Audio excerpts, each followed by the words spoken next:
በስመ አብ ወወልድ ወመንፈስ ቅዱስ አሃዱ አምላክ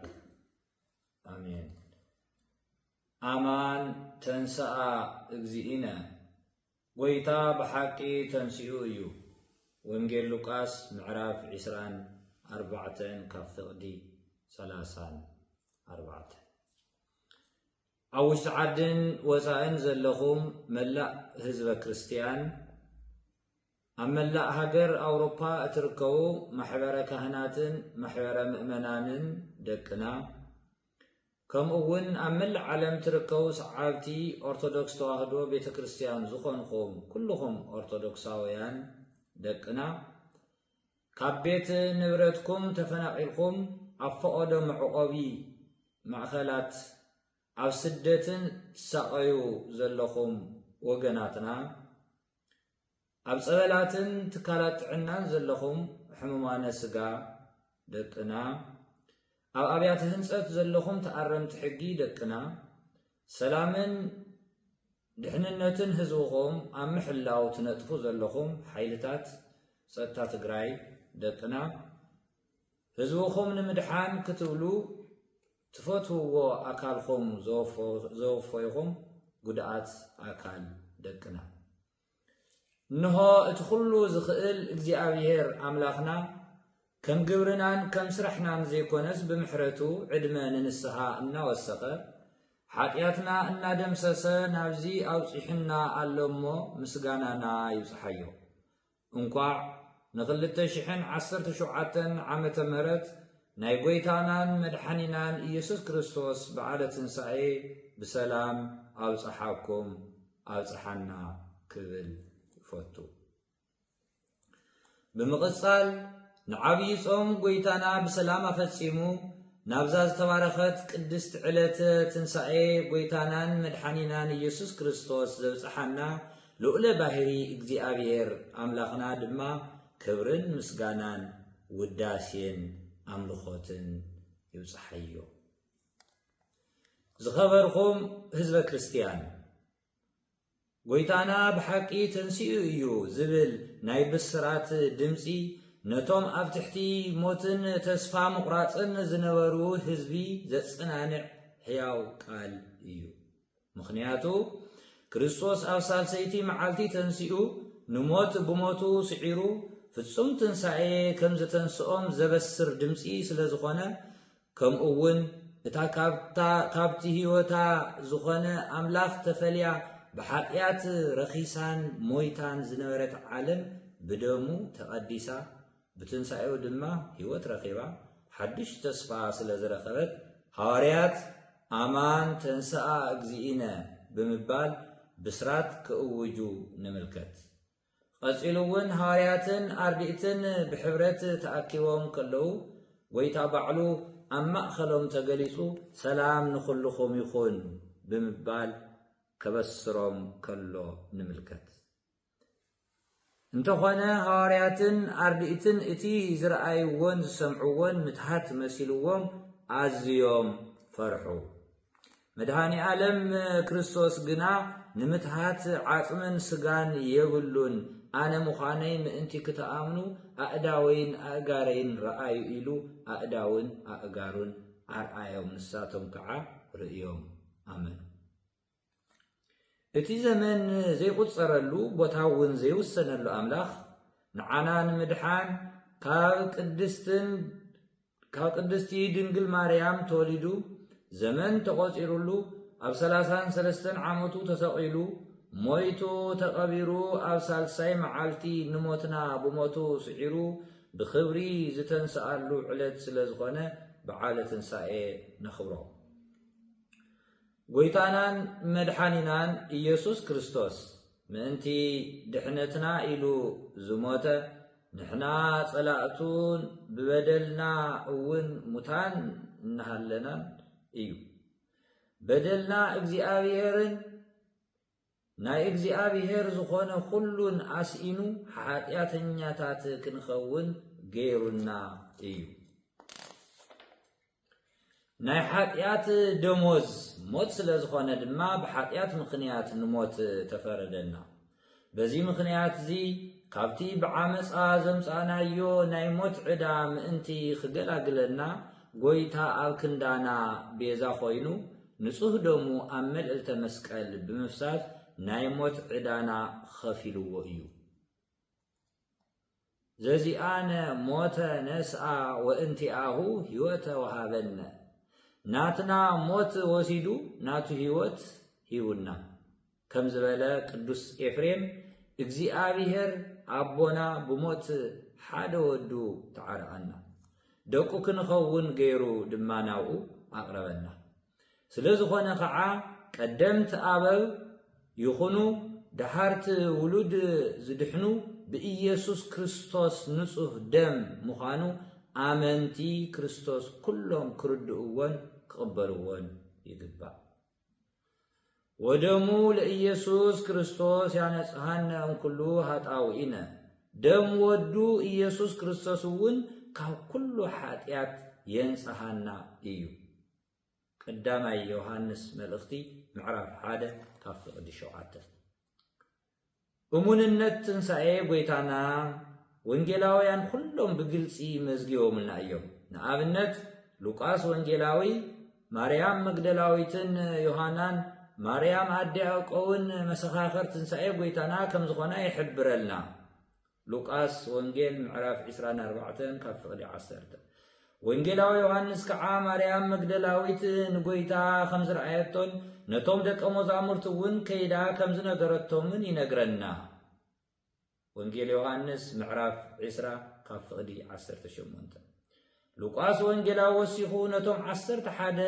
ድሓር ከዓ ንቀለዮጳን ሉቃስን ኣብ መወዳእታ ድማ ኩሎም ብሕብረት ተረኺቦም ከለው ሰላም ንዓኻቱም ይኹን ብምባል ከም ዘበሰሮም ይነግረና።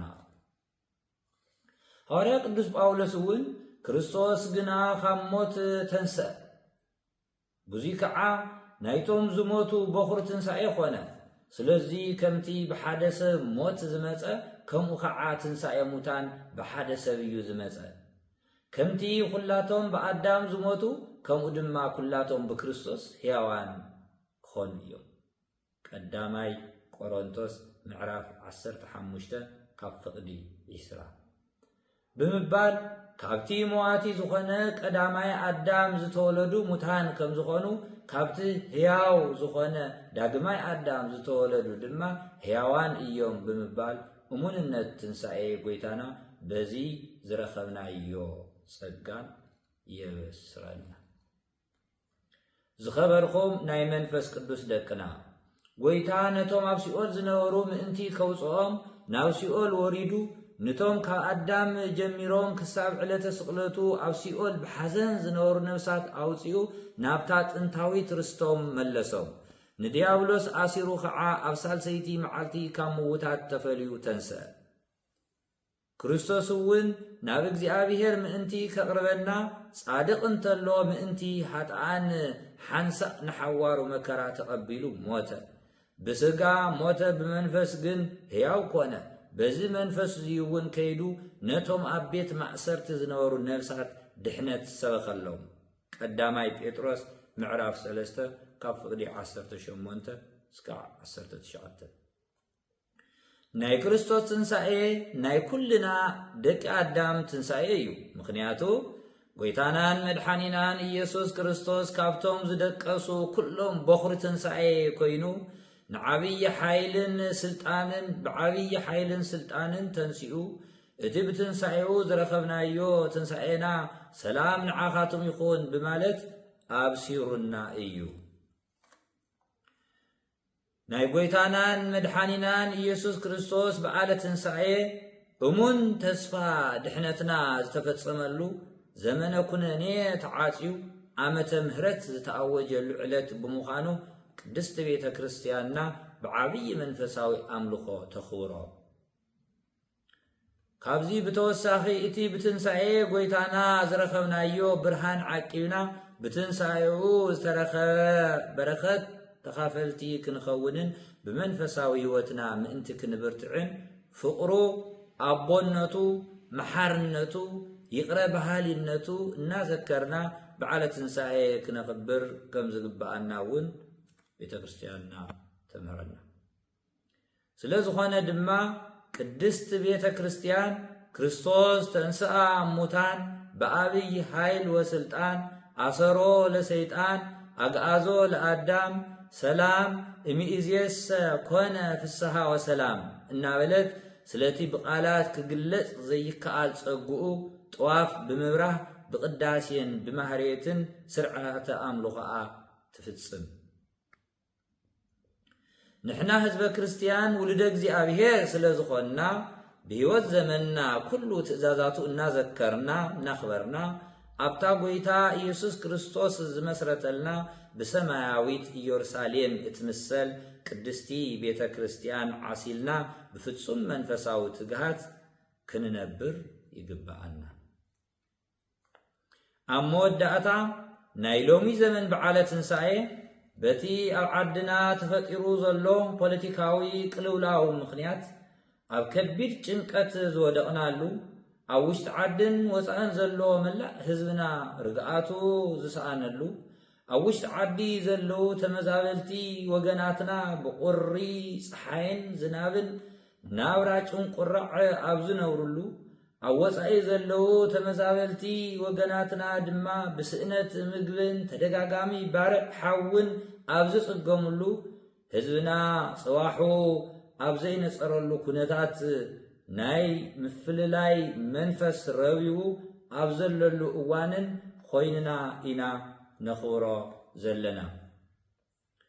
يخند أمبر بحزنن بچنقتن زتخببنا أقوى انت مثلنا بتسفى تملئنا كنخورا يقبع ويتانا بسقو دخام نموت سعيرو كم تنسأ نحنا ون بمسئلاين فقاد أملاخ بمحتاتن يلوون كوانا زحلين كنصرحو زقبائن بمسرح نتوم زفرحنا فتناتات سعيرنا كنتنسئ مخانا كنأمن علنا نخنتنسئ قنا نتنعي سلام أملاخ زخوانا እግዚአብሔር ፈጣሪና ኦ እግዚአብሔር አምላኽና محارن يقربهالن يقربللنا نقول سلام إخامو سلام كان محرت كان أوردلنا بمبال أزوتيرنا نلمنو زفترنا قويتا زي لوت حياون قدوسن محارن سلازخونا بفتصوم امنت كويننا انت لمينا يو صلئي بفقري تكيو سلام كم زوردلنا نسعات اون كنتراتر يبلنا نتي بخري تنسعينا زخونا كريستوس امنت غيرنا قالوا سمعنا حقو حلينا تأزازو أخبيرنا فقر እግዚአብሔርን فقر بيصن تشلمنا سقاه ودمو بموساد بعالة تنسعي نخبر انتلينا أمان بأمان تنسعي لبونا متنسعنا عرقاقيتنا علنا مالتيو بكريستوس وقناتي እግዚአብሔር نهاجرنا سلام نهزبنا فقرن حادنتن كوردلنا بنصوه لبي بمسلاي كم أون أشجر نزودقو وقناتنا بمحجاز نزحاممو بمتيا نزودقو بملعال نزتأثرو بمسح نزعرقو بملباس نزحزنو بمصننع كنخورو بكريستوس سم حدرا نابلغو نلومي زدالخو منفساوي ملختي أبزي يزازم موتو بزمسل موت مسؤو انت حبيرنا تنسايو بزمسل تنسايون مسؤو كنحبرينا رومي معراف شدشته كافقدي حمشته وسبحات لእግዚአብሔር ولمسقلو كور ولولاديتو دنجل لعالم عالم آمين